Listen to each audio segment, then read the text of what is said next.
हाल ही में दिए गए एक बयान में केंद्रीय कानून मंत्री किरण रिजिजू ने वर्तमान कोलेजियम व्यवस्था की विश्वसनीयता पर सवाल खड़े करते हुए कहा कि देश के लोग न्यायाधीशों की नियुक्ति की इस कोलेजियम व्यवस्था से खुश नहीं है।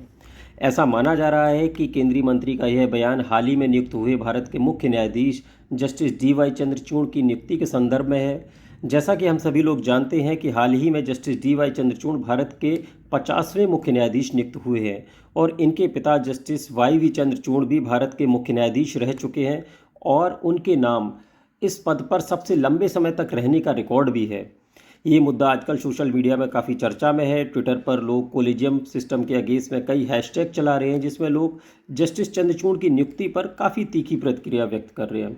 कई लोगों ने तो यहाँ तक लिखा कि जस्टिस चंद्रचूड़ का बेटा कब मुख्य न्यायाधीश बनेगा, इसकी भी अभी से घोषणा कर दो।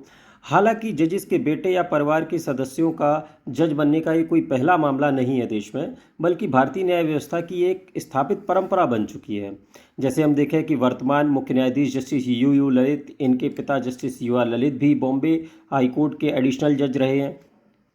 इसके अतिरिक्त पूर्व मुख्य न्यायाधीश जस्टिस दीपक मिश्रा, ये भी पूर्व में मुख्य न्यायाधीश रहे भारत के जस्टिस रंगनाथ मिश्रा के भतीजे हैं। इसके अलावा वर्तमान जजेस की अगर सुप्रीम कोर्ट में बात की जाए तो जस्टिस BV नागरत्ना, ये पूर्व मुख्य न्यायाधीश जस्टिस ES वेंकट रमैया की पुत्री हैं और इन्हें भी भविष्य में हो सकता है कि हम भारत के मुख्य न्यायाधीश के तौर पर देखें। इसके अलावा जस्टिस KM जोसेफ, इनके पिता justice KK Matthew supreme court के जज, जस्टिस संजीव खन्ना, इनके चाचा जस्टिस HR खन्ना भी सुप्रीम कोर्ट के जज रहे हैं। जस्टिस PS नरसिम्हा, इनके भी पिता जस्टिस कोंडना रमैया भी सुप्रीम कोर्ट में जज रहे। जस्टिस सुधांशु धूलिया, जो कि हाल ही में हिजाब केस में एक जजमेंट देकर चर्चा में आए, इनके पिता justice KC Dhulia Allahabad high court के जज रहे हैं। तो ये फहरिस्त बहुत लंबी है।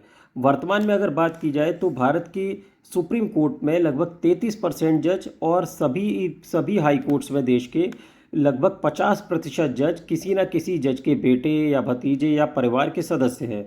बल्कि आज देश की न्याय व्यवस्था में लगभग 250 से 300 बड़े घरानों का ही दबदबा है।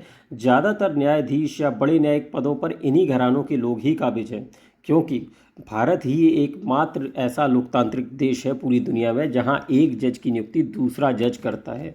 अब अगर हम बात करें तो ये व्यवस्था ख़राब है, इसको बदला जाना चाहिए कि नहीं बदला जाना चाहिए, तो इसकी जानकारी के लिए बता दें कि वर्ष 2015 में तत्कालीन सरकार ने कोलेजियम प्रणाली को समाप्त करके न्यायाधीशों की नियुक्ति के लिए एक नेशनल जुडिशियल अपॉइंटमेंट कमीशन बनाने के लिए एक कानून पारित किया था।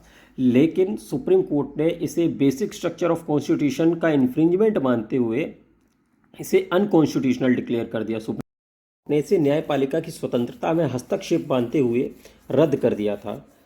लेकिन कानून मंत्री के इस ताजे बयान ने कोलेजियम प्रणाली के विरुद्ध फिर से एक नई बहस को जन्म दे दिया है। अब देखना ये है कि इस बहस का नतीजा क्या होता है, कितनी सार्थक होती है ये बहस। धन्यवाद।